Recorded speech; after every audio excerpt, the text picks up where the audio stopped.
4 বছর আগে 2020 সালে হংকং সরকারের পতনের জন্য একটি নির্বাচন করে সরকার বিরোধী স্বাধীনতাকামীরা। এতে নাখোশ হয় চীনের কেন্দ্রীয় সরকার থেকে শুরু করে হংকংয়ের স্থানীয় সরকারও। তাই জাতীয় নিরাপত্তা হুমকির মুখে পড়ার কারণ দেখিয়ে কেন্দ্রীয় ও স্থানীয় প্রশাসন মিলে সিদ্ধান্ত নেয় তাদেরকে শাস্তির আওতায় আনার।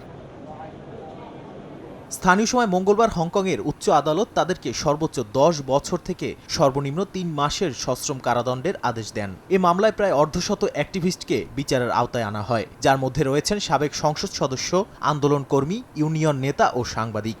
বিশেষ করে আসামিদের মধ্যে বিখ্যাত আইন বিশেষজ্ঞ বেনি তাইকে 10 বছরের কারাদণ্ড দেয়া হয়েছে, যা এখন পর্যন্ত এই আইনের অধীনে সবচেয়ে কঠোর শাস্তি। সাবেক ছাত্রনেতা জশোয়া ওয়ংকে 4 বছর 8 মাসের কারাদণ্ড দেয়া হয় এবং সাংবাদিক গুইনেথ হোকে 7 বছরের কারাদণ্ড দেয়া হয়। এতে চরম বিপাকে পড়েছেন তাদের পরিবারের সদস্যরা।